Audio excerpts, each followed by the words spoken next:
السلام عليكم ورحمة الله وبركاته. ardayda ku xiran koorsada network essential isiska ay bixinayso naf Soomaaligana ku baxaysa inta badan casharadii ugu badnaay quruxda badnaay aan soo qaadanay waxaan rajeynayaa inaad aad u fahanteen maanta cashirkanaga wuxuu ku saabsan yahay waxa la yiraahdo local network connectionska ama waxa afka Soomaaliga lagu yiraahdo يعني dhismo qura network lagu dhex wadaagi lahaa wixii lagu share gareyn lahaa qalabkii access-ka u noqon lahaa ayaa Soomaaliga u noqonaya cashirkan wuxuu ku saabsan yahay local network connections tusaale imika oo dhow hadii aan ku siiyo hadii gurigaaga uu ku xiran yahay internet uu ku xiran yahay internet kaasi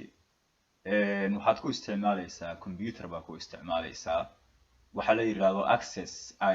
in the deviceska computerada laakiin waxa access ku ah muxuu ahaa qalabka maartay modem router-ka ee xaafadda yaala ee modem-ka ah ee DSL-ka ah ayaa ku yaala maartay xaafadda okay sidaa darteed marka wuxuu leeyahay ethernet ports uu leeyahay sida aad ka arkaysid sawirkan hadda dambe oo halkan nalalkan cagaarka ah shidan oo godadkan kacsan network-goodu uu shidan yahay sida ka arkaysid kani waa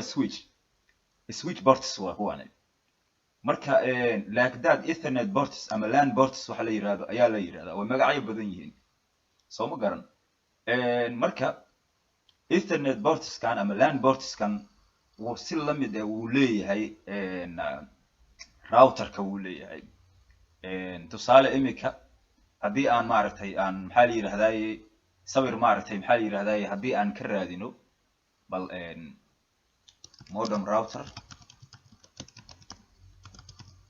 modem router-ka hadii aan sawirkiisa raadino waxa inoo soo baxaya router-ka inoo soo bixi doona wala iibsanayaa meeshan waa maartay price-kii waxba saaran ma fahanti price-kii saaran laakiin midka adiga taqaanid oo maaragtay hormuud ay isticmaasho mustaqil ileen iyada shirkadaas loo badaya dadka ay isticmaalaan Soomaal kaasaan fiirinayna waxaan waa laagin browser-ka uu sameeynaya sida hadda ka hor maaragtay shirkadan Chrome loo jabsadayba ee Google-ka browser-kan sida loo jabsaday waa laagin uu ka bixilaya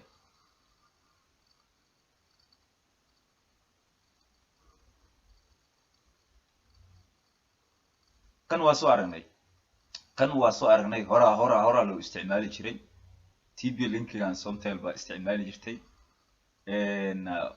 local networks-ka waxyaabaha loo isticmaalo ay kamid yihiin qalabyada meeshan aad ku arkaysid kan waxaad ku arki doontaa xafiisyada ku arki doontaa yani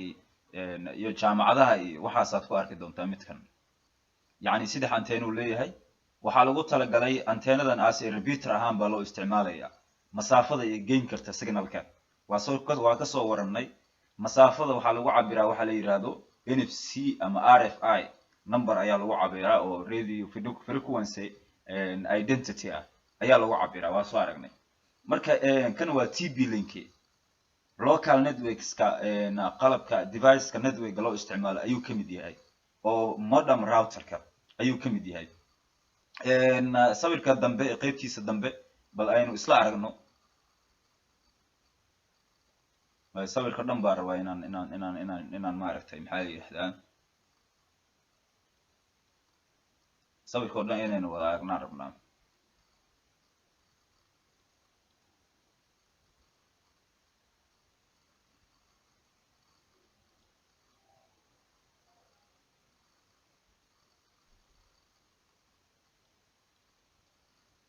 okay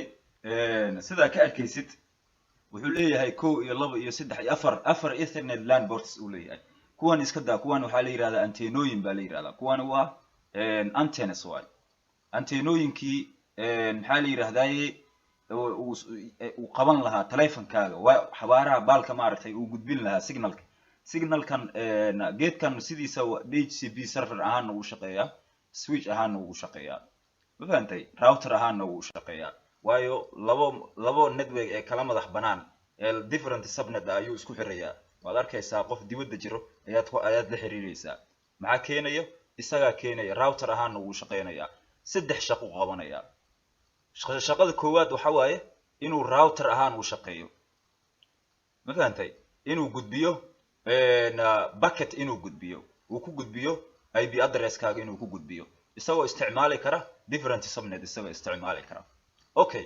inuu sameyn karo DHCP inuu yahay DHCP muxuu u noqonayaa yani dynamic host control protocol ayaa la dhahaa DHCP gu wuxuu automatically siinayaa yani markii SSID wax la yiraahdo ayuu wataa horta kan SSID ayuu wataa SSID gaas oo ah magaca wireless-ka markii oo maxaa la yiraahdaa surgeon lagu sameeyo oo teleefankaaga qaybta wireless-ka aad surgeon ku sameyso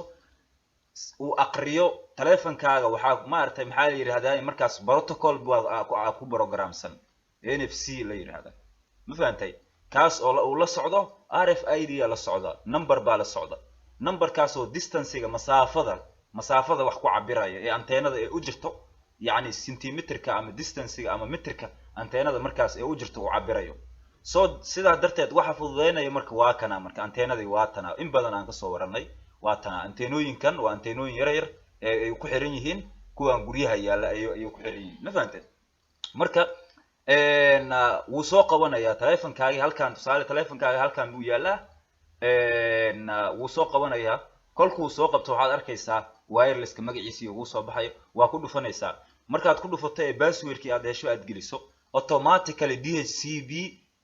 DHCP server-ka ee maxaa la yiraahdaa modem router-kan muxuu sameynayaa systemkiisa wuxuu sameynayaa in uu diiwaan geliyo IP address cusub ee adiga aad isticmaali doontid meeshii maxaa la yiraahdaa boortigaas aad ka soo xiran lahayd oo kale ayuu wuxuu ku siiyay IP address ayuu ku siiyay si dynamic ah ee wireless uu ku siiyay ma fahantay warkaas aan isla fahamno waxa kale oo marka yani uu u shaqeeyaa xaaladda saddexaad uu u shaqeeyo waxa waaye as switch ahaan ayuu u shaqeeyaa switch wuu baahin karaa SW aan ka soo gaabsanayna switch okay wuu baahin karaa network-ga switch ahaan muxuu u shaqeynayaa halkan wuxuu ku leeyahay ethernet LAN halkan wuxuu ku leeyahay another ethernet LAN halkan wuxuu ku leeyahay another ethernet LAN halkan wuxuu ku leeyahay ethernet LAN marka wuxuu ethernet switch-kana waxa lagu talagalay in uu network-ga uu ka balaariyo halkuu ahaa ma fahantay tusaale network-ga in switch micnuhu magaciisa maxay tahay switch waa daarid Soomaa inuu network-gaasi يعني maxaa la yiraahdaa hadii aan af Soomaali maartay af Soomaaliga maxaa la yiraahdaa waan yara xaafaday hadii tusaale nal la daaro nalku meesha dhan wada qabsanaya goobta Sooma switch-ku sidaas si la mid ah ayuu network-ga uu dhismahaas oo dhan wada gaarsiinaya network-ga oo wuxuu leeyahay 24 ports uu leeyahay sidaas darteed marka midkan switch yar waa switch yar ma fahantay waa switch yar wuxuu wax ku aqrinaya imikana waa MAC address wax ku aqrinaya yani maxaa la yiraahdaa frames ayuu gudbiyaa isagu wax shaqo ah kuma lahan in uu yani bucket uu gudbiyo wax shaqo ah kuma lahan oo waa layer 2 yani port yaa la dhahaa ama ethernet port yaa la dhahaa ama LAN port yaa la dhahaa waa magacyo badan yahay ama switch port yaa la dhahaa marka godadkan aad arkaysid waa switch ports anagu configuration ku sameyn karnaa maya ku sameyn karno laakiin way hadii ay noqoto statically IP address aan u assign gareynayna computerkeena markaas oo ah yani maxaa la yiraahdaa yani hadii maartay yani modem router kan hadii aan DHCP-ga ka xirno DHCP-ga hadii aan ka xirno automatic inuu IP address u bixiyo way ee ah qaybtan maartay switching-ka qayb switching uu leeyahay hadii aan ka xirno yani halkan waa muhiim inaan anaga aan siino computeredeena address inaynu siino isagoo uu la socdo yani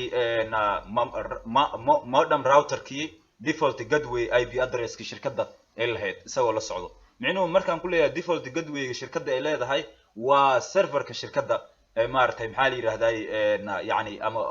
wireless controller-ka shirkadda ay leedahay maxaa la yiraahdaa IP address-ka ay siisay bahalkan weey ma fahmaysaa marka waa arin cajiib ah sidaas darteed mar haddii dhacdo in maaragtay maxaa la yiraahdaa boortiyadan ay ku xirmaan waxa lagu xiraa RJ45 fiilada RJ45 ka lagu xiraa practical ahaan waa idin tusin lahaa fiilada hadda ma hayo laakiin fiiladaas waa arki doontaa sawirkeeda halkan ka tusaya RJ45 baa la yiraahdaa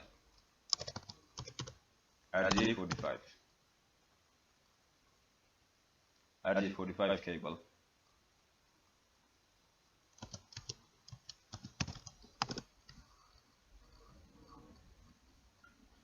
واتن فيلada lagu xiro fiiladaas waa 4 pound ay joogtaa uu leeyahay Soomaaliya waa ka raqiisanta amuleena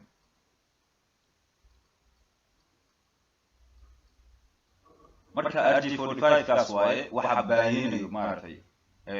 yani maxay yiraahday network switchka ka soo qaaday baahinayo okay marka cashirkeena aan galno sidaas ayuu local network uu noqdaa adiga marka maxaa yiraahdaa telefonka wireless uu ku xiran yahay waxa haysataa network haysataa oo area guriga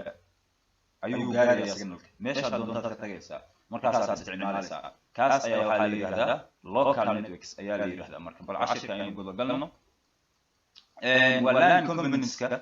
LAN components-ka marka maxaa la yiraahdaa waxay ka kooban yihiin hosts ayay ka kooban yihiin hostyada maxaa waaye waa telefonadeena ama kuwan kombiyuutarada ay ku soo xirmaya Ethernet LAN ports-ka peripherals ka kooban yihiin waxyaabahan sida maaragtay printerada iyo waxyaabahaas ay ka kooban yihiin network devices-ka modem router-kaaga xaafadda ku yaala shirkadda tusaale dhow kaas gaarsiinaya maadaama aad kaas maalin kasta iyo habeen walba iyo waqti kasta aad dul joogto aad arkayso waa kaas network device-kaas access point-gaas waaye okay network media waa fiilada ku xiran computer-kaaga RJ45-ka Ethernet LAN ports-kaas portiga ku xiran modem router-kaaga marka ayuu ka kooban yahay sidiisa yani haddii lagu dhaho LAN components-ka maxay yihiin LAN components-ka waa hosts iyo peripherals iyo network devices iyo media network medias-ka waaye marka hosts-ku maxay yihiin iyagu hostsku waa sidan halkan waxa ka muuqda this one is maartay halkan waa building dhan way LAN ama building dhan way building A way halkan waa building kale dhismo kale laba dhisme ee isku xiran way halkan switchkan wuxuu baahinayaa network labadan maartay dhisme u dhaxeeya halkan router-kii baa yaala tusaale router-kii waxa ku xiran switchkan baa ku xiran iyo kan baa ku xiran soo ma garan ayaa ku xiran koorkii shirkadda ku xiran yahay ISP cloud astronaut cloud-kii ay qaadanaysaa internet soo ma garan okay cloud internet-keedii waxay u dhan baa maartay ayuu ISP isugu xiran yahay okay sidaas darteed ayaad adigu ku helaysaa maxaa lagu siiyey router-kan waxaa lagu siiyey waxa waaye inuu kala qaybiyo network-gaaga inuu kala qaybiyo oo yani different maxaa la yiraahdaa subnet uu sameeyo this one is maartay LAN A subnet gaar wata kana subnet gaar wata the same subnet haddii loo sameyn lahaa waxa maartay yani midkan fariintu soo diro ayaa kan haleeli lahaa kana fariin buu ka haleeli lahaa marka sidaas darteed isma haleelayaan oo fariimaha iskuma diri karaan oo soo waxay noqonaysaa markaan different VLANs inay isticmaalaan hadhow markii isla maartay qaybtan qudheeda building-kan qudhiisa ayaa la sii kala jarjari karaa for security reasons ayadoo amniga maartay daatada iyo waxyaabahaas la kala xadeynayo ayaa maartay VLAN waxa la yiraahdo loo sameynaya virtual local area network waxa la yiraahdo oo gudaha virtual ahaan u shaqeynaya aan ahayn switch iyo badan markaas la isku xirxiray aan ahayn laakiin as virtual wuxuu noqonayaa switch ayuu noqonayaa badan fahantay marka hawshaas waynu gaari doonaa waa maartay CCNA lagu qaataa okay marka hoostiyada waa kuwan hoostiyadu waa kana marka sida computer-kana hoosti ah server-kana hoosti ah noqon kara maartay file server noqon kara DHCP server noqon kara printer-kana maartay maxaa yiraahdaa hoosti ah iyo labadan computer ayaa hoostiyo noqonayo kuwan maartay shared hosts waaye iyagana shared hosts waaye waa maartay way la mid yihiin oo hoostiyadaas iyagu qayb ka yihiin marka hoostiyadu maxay qabanayaan hoostiyadu hostesku sendi way diraan waxbay dirayaan and receive way haleelayaan user traffic ayay haleelayaan user traffic maxaa waaye userkan wixii uu soo diro ayuu kan helayaa macnaha yaamisa host markay generic name waa magac gaar buu leeyahay iyo IP address u go'an ee gaar buu leeyahay markaan ku dhahay halkan router baa yaala routerkan wuxuu kala qaybinayaa labadan network ayuu kala qaybinayaa this one inta waxa ku xiran network-gan baa ku xiran inta network kala ku xiran soo martay waa different subnet ayaa ku xiran tusaale halkan waa tusaaleynayna maaragtay anaga wax oo howl oo configuration ah ma sameeyno weyn okay halkan 192.168 dot yani 10.10 iska dhe dot 10 ama dot 1 ha marka subnetkaas waa dot 10 weyn ama dot 0 then dot 0 waa subnet u gaar ah midkan halkan yaala ayuu gaar u yahay network-gan u gaar u yahay network-gan ayuu gaar u yahay soo marka kan haduu marka xaaliyada markii oo yani configuration lagu sameeyo IP address-kiisa waxay noqonaysaa in ninkan la siiyo computerkiisa 192.168.10.10 in la siiyo midkan kalena la siiyo .10.11 marka yani subnetkaas wuxuu gaar u yahay .10 subnetka ah kuwan iska daadi waa classka iyo class A iyo B iyo waxay yihiinba iska daa hawshaas waad gaari doontaa kan laakiin waa kii maaragtay isku xirayay maxaa yidhahdaa kii kala qaadayay differentiationka u sameynayay yani maxaa yidhahdaa classification ku sameynayay network wey fahamsa xadeynayay for security reasons xadeynayay in kan computerkan qaybtan oo buildingkan inuu buildingkan la soo hadlay ama tusaale halkan maaragtay gabadh baa joogta halkan cali baa jooga inuu yani fariimay waxa uu dirdirin darteeda shukaansi waxa uu galay waa laga xiray baabkaas baa laga xiray halkan raali hada halkan waxaa yaala another subnet baa yaala 192.168.20.0 waxaa qaadanayo marka buildingkan baa qaadan buildingkan networkska yani all the maaragtay in the userska ama hostyada ayaa qaadan doono .10 subnet ayaa qaadan doonaan iyagu okay kuwan waxay qaadan doonaan .10.20 qaadanaya marka ma isla hadli karaan islama hadli karaan oo routerka ayaa kala qaybiyay islama hadli karaan sidaas darteed marka arinku waa kaasa faa'iidada uu leeyahay maaragtay routerka waa kaasa faa'iido badan uu leeyahay isagu waa internet wegna waa la yiraahdaa waa internetka waxa sameeyo internetka waxa sameeynay waa router badan ay isku keenay ayaa galiyay internet okay peripheralska kamid peripheralska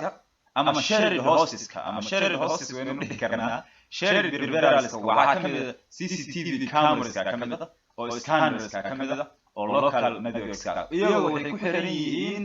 yani xaaliyada computerada ku sii xiran yihiin iyaga ee nafka sii raadiyaan ma fahamtay shared hostes ayaa la sii dhahaa iyagu hostes iyo shared hostes waa ama peripheral shared hostes ayaa la dhahaa iyagu okay networkska waa networkska waxa kamid switchada kamid switchkan waxa laga yaabaa inuu xiran yahay access point inuu ku xiran yahay access point-gan maxaa la yiraahdaa inta laptop baa yaala laptopka ku sii xiran inta waxa yaala computer baa telephone baa yaala telephone-kii ku sii xiran marka markaas wuxuu noqonayaa marka buildingkan si gaar ah ayaa loo isticmaalayaa network-gan si gaar ah buildingkan loo isticmaalayaa si la mid ah kan waxa ku xiran ayaa kan ku xiran buildingkan si gaar ah loo isticmaalayaa ma fahamtay awshu waa taas okay yani ashirku uu sii socdaa mediaska maxaa kamid ah mediaska waa fiilooyinkii ee isku xiran lahaa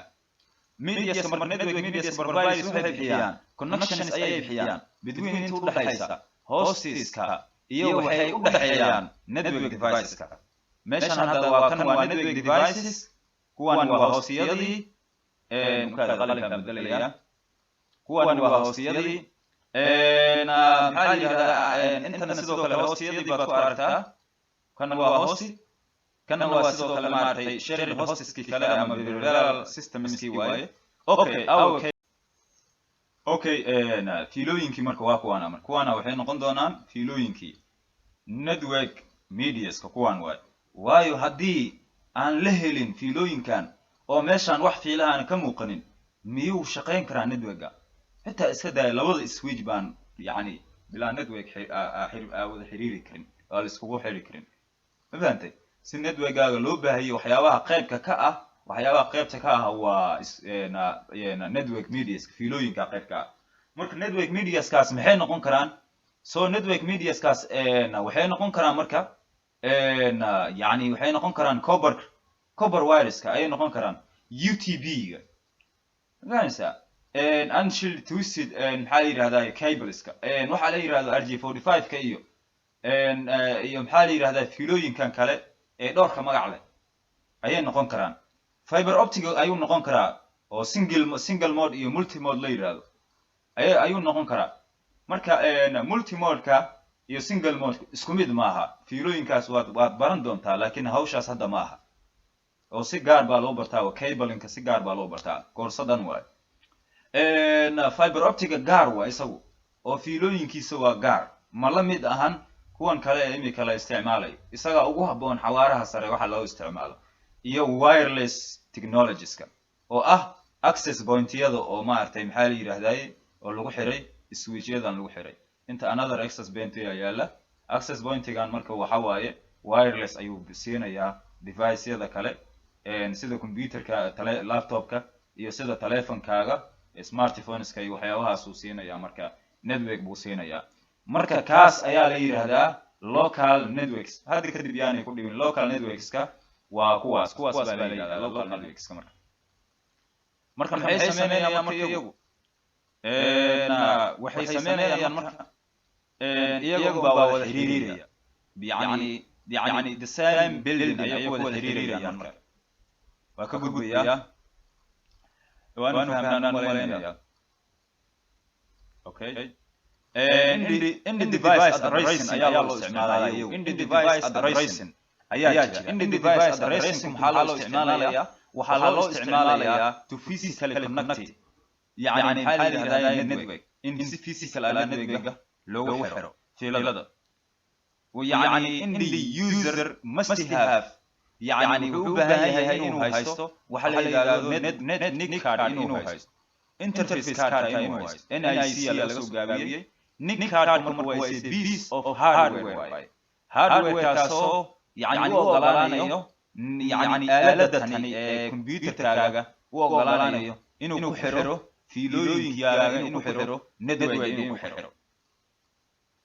soo ma garan inuu network ku xiro computer walba ayaa leh maartay NIC cardka qof waana garanaysaa hadii aad soo aragtay A+ ama computer A+ hadii aad soo aragtay maadadaas hadii aad soo aragtay hardware iyo software waa qof kasta garanay network interface card practical ahaan waa soo arkaan maleynaya okay ama wireless ayuu noqon karaa ayuu qaadan karaa waa MAC address oo taa isagu MAC address-kaasi waa maxaa la yiraahdaa physical address baa la yiraahdaa physical address-kaasi waxa wato computer walba ma fahantay computerkaas as physical ahaan ayuu u xirmayaa network uu xirmayaa isagoo uu haysto NIC card isagoo haysto NIC cardkaas ayuu ku lamaanayaa wuxuu ogolaanayaa marka inuu aaladaada toos ugu xiro network ugu xiro intaas kaliya ma aha ku xirista wuu ku xiray dib ma lahan laakiin adiga inaad fariin dirto maxaa ku saamaxay waxa ku saamaxay waxa la yiraahdo ID address ayaa ku saamaxay ID address ayaa ku saamaxay laakiin NIC card isagu wuxuu yani maxaa la yiraahdaa wuxuu mas'uul ka yahay in aaladaada iyo aaladatan inay isfahmaan oo isfahmaan laakiin qofka fariinta aad diraysid iyo adiga si isku fahmaysiin ID address baa isku fahmaysiin marka maxaa la yiraahdaa waa kaas NIC cardkan yani maxaa la yiraahdaa waxa uu yani integrated ku yahay motherboard-kaaga ama motherboard-kaaga integrated kuma ahe sida kuwa casriga ah hadda dunida casriga la marayo motherboard integrated ku yahay laakiin yani systemyadan kale ee maartay maxaa la yiraahdaa distributed systems computerada loo isticmaalayo desktopka kuwaas gaarka ah la kala geeyay kuwaas oo kale waxa loo isticmaali jiray separately installed card ayaa loo isticmaali jiray ma fahamtay laptopyada qaarkood uu leeyahay nick card kan uu sheegay sawirkiisa bal aynu aragno hadda ma hayo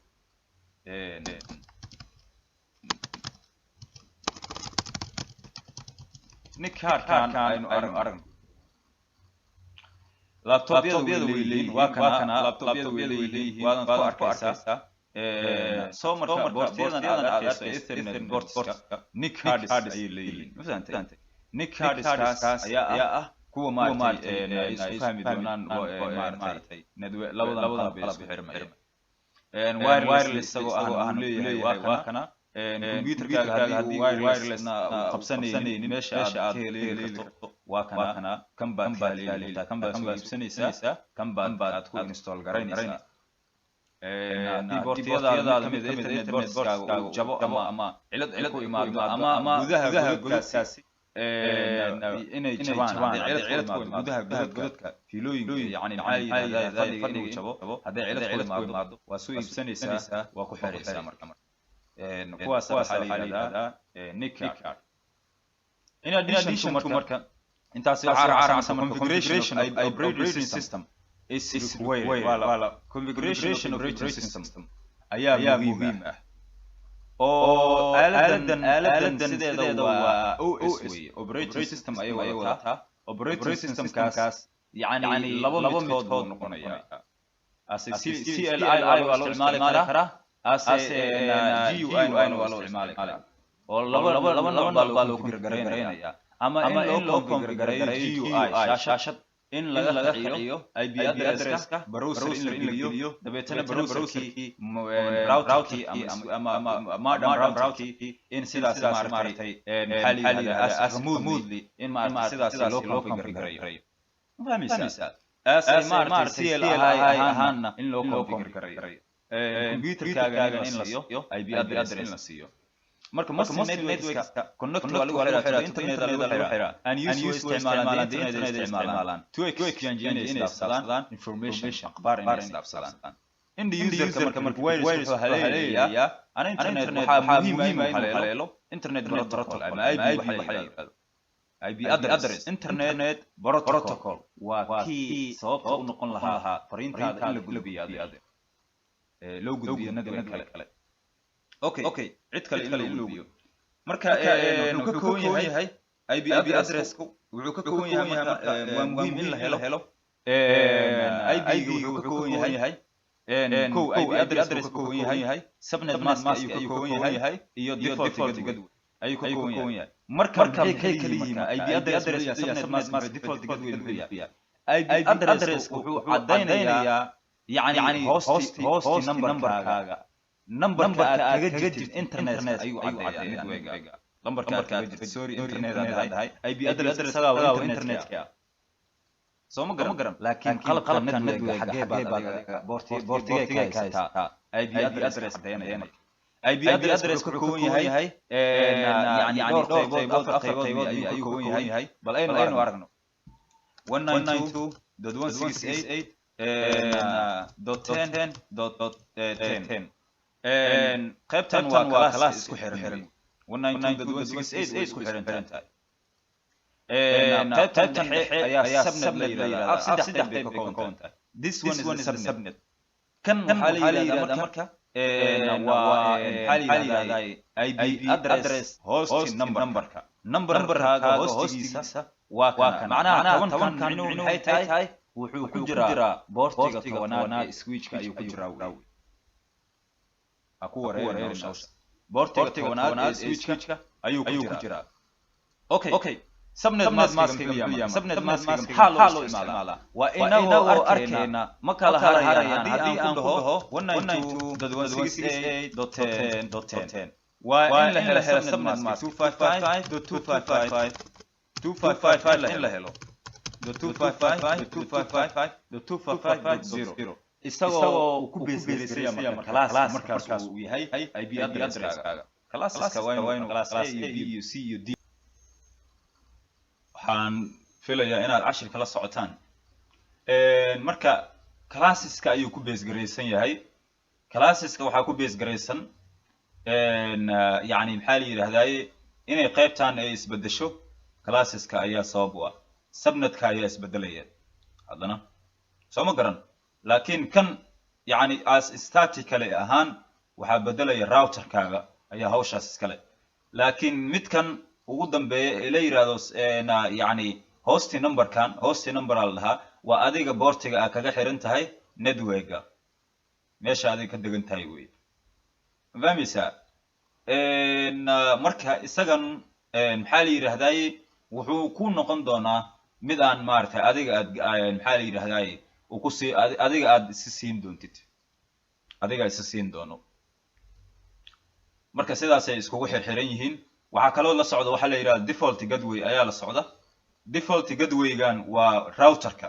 routerka IP address buu leeyahay tusaale halkaan aynu tagno IP addresska routerka waa 192.168.1.1 oo kale bal halkaas aynu tagno aniga marka computerkayga wuxuu haystaa 192.168.10.10 configuration aan sameynaynaa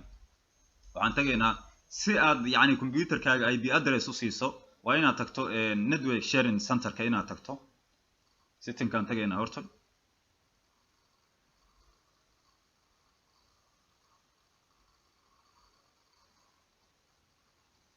xogaa yar cashirka waa yara dheer aday raali noqda anigu waxaan isdhahaa waa qayb dhan cashirka ka dhex baxa haddana saacad ay qaadanaysaa hadda 40 daqiiqo waa kusii dhawaanaya waa dhib male waa mala yani maahan kolay okay network aan internet kaad ka dooranaysaa oo halkii wifi-ga iyo airplane mode-ka iyo VPN-ka halkii loo xiray adoo cyber security haddii aad tahay VPN markaas aad isticmaali doontaa dadka aan rabin in la fahmo ayaa VPN isticmaala tuugada aadna way u badan yihiin bariyaan network and sharing centerkaas aad tagaysaa oo halka adapterska uu ku xiran yahay network-ga ethernet adapterskaas aan tagi doonaa laba qaab waad u tagi kartaa ma fahantay qaabka haddan aan u tagayay maxaa la yiraahdaa waa gaar weey fahantay qaabka hadda halkan aan u tagay waa qaab kale oo gaar ah haddana qaab kale jirta aad u tagi karto oo halkan ayaa ka fududba adoo halkan tagaya ayaa ka fududba dabeetana maaragtay network and sharing kaas maaragtay raadiyay oo halkan weeye network tagay hal leeyahay standard of leeyahay aynaga kacsanina file new leeyahay expand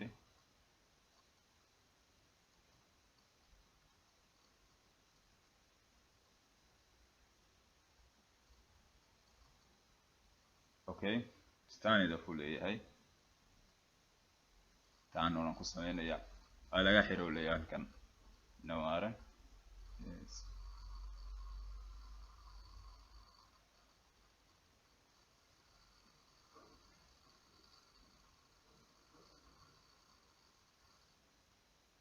yes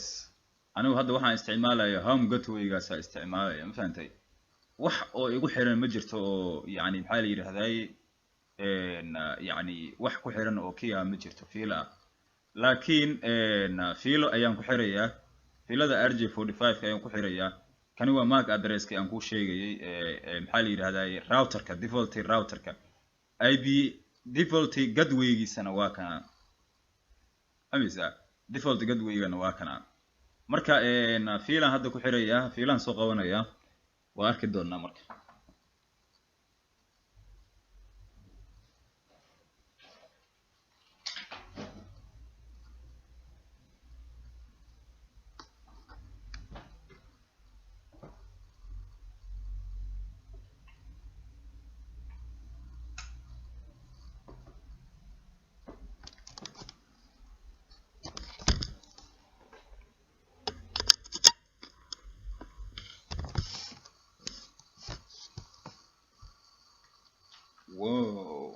network dhinaca iga tagay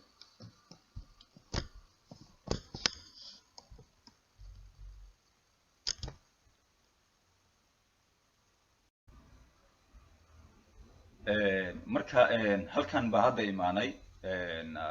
halkan si aad u haleesho waa inaad tagto halkan waa inaad tagto network waa inaad tagto dabeetana waxaad arkaysaa inaan isticmaalayno waxa la yiraahdo Hawaii home gateway inaan isticmaalayno oo ah yani signalkan ay leedahay maartay signalkan uu bixinayo baashatan maxaa la yiraahdaa computerkanaga ku xiran wifi-ga okay magaciisii ayuu sheegayaa modem routerka okay kaas looma baahno waxaan u baahanahay inaan aragno fiilada ku xiran fiilan ku xiray AJ45 Ethernet cable ayaan ku xiray kaas oo ka dhigayo local network ka dhigayo okay properties kan tagaynaa marka properties ka hadaan tagno waxaan arkaynaa Ethernet ayaan arki doonaa Ethernet kan yani maxaa la yiraahdaa ayaan ku dhufanaynaa Ethernet kan aan ku dhuftay micnuhu waxaan u baahanahay inaan wax ku tusiyo properties kan tagaynaa properties kaas waxaan ka rabnaa in aynu configuration ku sameeyno IP address inaynu siino yani waxaad tagaysaa meesha ay ku qoran tahay internet protocol version ayaa tagaysaa kadibna properties kaas aad ka tagaysaa wuxuu leeyahay yani ma waxaad yani jeceshahay inaad IP address aad adiga gelisay aad isticmaasho yani hadii aad adiga mid gaar ah oo aad adiga aad rabto inaad isticmaasho maxaa la yiraahdaa as administrative ahaan waad u gelin kartaa ku leeyahay laakiin hadii aanad doonayninna yani automatically waxa ku siinayo routerka ayaa default ahaan ku siinayo anigu hadda waxaan u baahanahay IP address baan u baahanahay IP address-ka inaan ka dhigaan rabaa 192.168.10.10 okay subnet mask ayuu siin doonaa you have internet address that is missing subnet mask okay subnet mask ayuu automatically siiyay default gateway waxaan ka dhigayaa midkan waxaan ka dhigayaa network-ga internet-kan ka dhigayaa network-ga default gateway-giisa yani sidee lagu ogaanayaa waxaan ku ogaanaynaa inaan tagno halkan shaashada inaynu tagno dabeetana waxaan kala iska dheh okay waxaan sameynaynaa ib config default gateway-ga waa kaasa ani hadda waxaan haystaa IP address waxaan haystaa 192.168.1.4 ayaan haystaa .10.10 aan ka rabaa meesha .1.4 ah soo ma garan default gateway-ga aan ku xirannahayna modem routerka ee leedahay shirkadda waa kana marka isaga default gateway-gii ayaa hadda laga baahan yahay 192.168.1.1 okay waa sida gareeyay yes okay hadda marka wuu ii shaqeyn doonaa network-gayga howshiisii ayuu sii wadi doonaa soo ma garan oo waa kana wuu shaqeynayaa waan bin gareynayaa marka IP address-ka hadda aan u assign gareeyay maxaa la yiraahdaa computerkayga inuu shaqeynayo in kale aan ogaanayaa 192 bin waxaa loo isticmaalaa si aad jack up ugu sameyso yani maxaa la yiraahdaa bin waxaa loo isticmaalaa inaad jack up ku sameyso network-gaaga inuu shaqeynayo in kale 192.168 sorry 192.168.10.10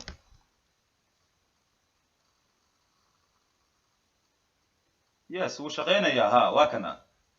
wuu shaqeynayaa waxaan ka aragnaa maxaa la yiraahdaa yani in uu soo gudbiyay maxaa la yiraahdaa yani requestigii aan sameynay in laga soo jawaabay soo ma garan requestigii aan sameynay in laga soo jawaabay oo reply inuu dhacay okay sidoo kale waxaan sameyn karnaa yani si aan u aragno IP address-kan in computerkeena uu haysto fiilada tan hadda ku xiran computerkeena boortigaas uu kaga xiran yahay muxuu ahaa hadda boortigaas yani boortigan hadda imika boorti 2 baan kaga xiranahay switchkan kullama boortigaas aan ku xirto hadhow wuxuu isiinayaa 192.168.10.10 uu siin doonaa anaa geliyay administratively ahaan okay hadda si aan u ogaado inuu ka mid yahay يعني inuu yahay doten inuu yahay ip addresskayga waa in aan dhaho ipconfig inaan dhaho wey ipconfig waxaad u isticmaalaysaa si aad u ogaato akhbaarta networkaaga ee ku xiran networka kugu xiran computerkaaga midkuu yahay iyo routerka iyo waxaad maxaa la yidhahdaa wuxuu kusoo bandhigayaa mac addresska ayuu kusoo bandhigi doonaa sidaad halkan ka arkayso ip addresskii aan soo geliyey waa kana computerkayga marka ip addresska uu haysto waa kaasa 192.168.10.10 192.168.1.1 marka sidaas ayaa loogu assign gareeyaa computerkaaga hadda waxaan isticmaalaynaa sida inagoo lab yani switch iyo maxaa la yidhahdaa inagoo dhex joogna ama data center meel inagoo dhex joogna maaragtay maxaa la yidhahdaa aynu samaynayno configurations aynu samaynayno marka backtracerkana waa ka samayn karnaa bal backtracerka aynu isla tagno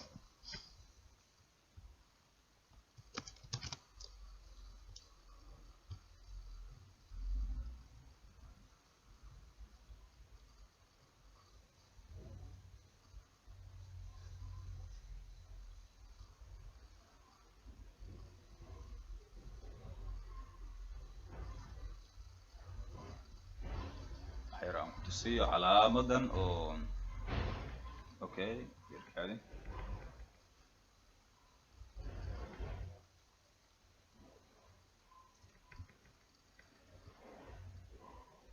halkaas waxaad ka arkaysaa calaamada mujeda calaamadan waa calaamadii yani maxaa la yidhahda fiilada weeye ethernet cableka waxaa soo kacaya cisco backtracerka waxaana waa mac addresskii iyo waxaas buu akrinaya mac addressyadii wixii maaragtay u watay kana waa yani maxaa la yidhahdaay ip addresskii anaga administrative lahaan u gelinay weye subnet maskigiisana waa kaasa default gadweygana waa kaasa si lamid ah processkaasa raacaysaa adigoo isdhibinba adaa samaysanayo ip address ma fahantay adaa samaysanayo wax dhibaataa male okay halkan waxaan soo dhigaynaa switch iyo waxaan soo dhigaynaa laba computer switchkan maxaa la yidhahdaa laba computer aan ku xiraynaa halkan waxaa yaala computer 1 halkan waxaa yaala computer kale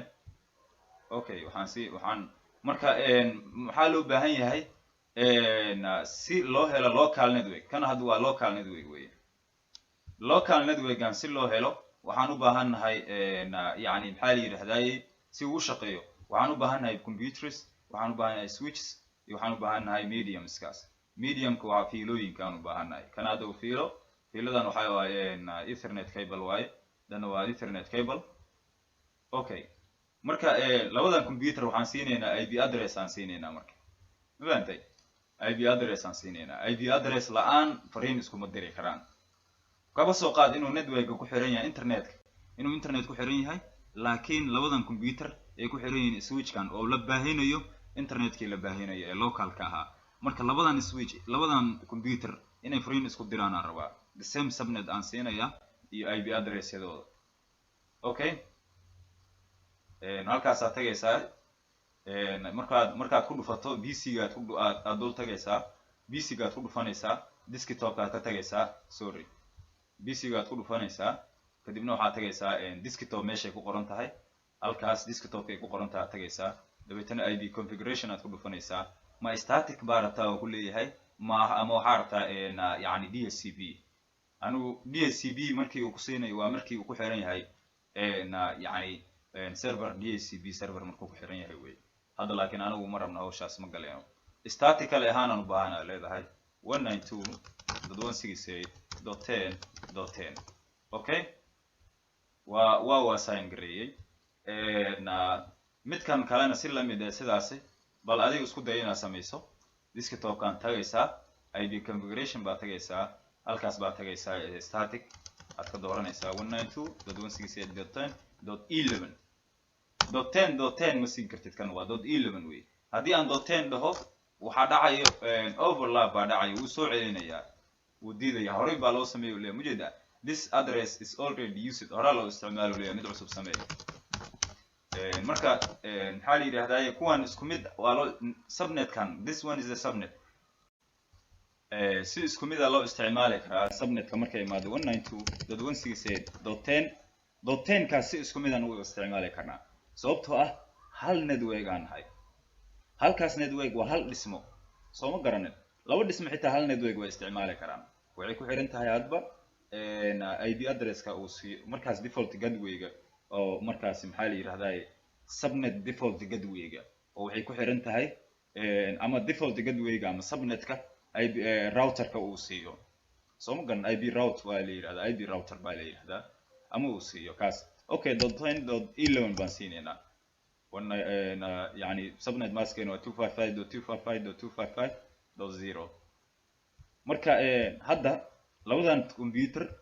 fariina isku diri karaa marka markaas successful fariintii waa la gudbiyay si successful ah si la mid ah computer kale hadii aad yani maxaa la yiraahdaa tusaale hadda routerka oo kale tusaale ka soo qaad oo modem routerka xaafadda ku yaala ee shirkadda ay leedahay yani wuxuu leeyahay boortiyo leeyahay boortiyadaasi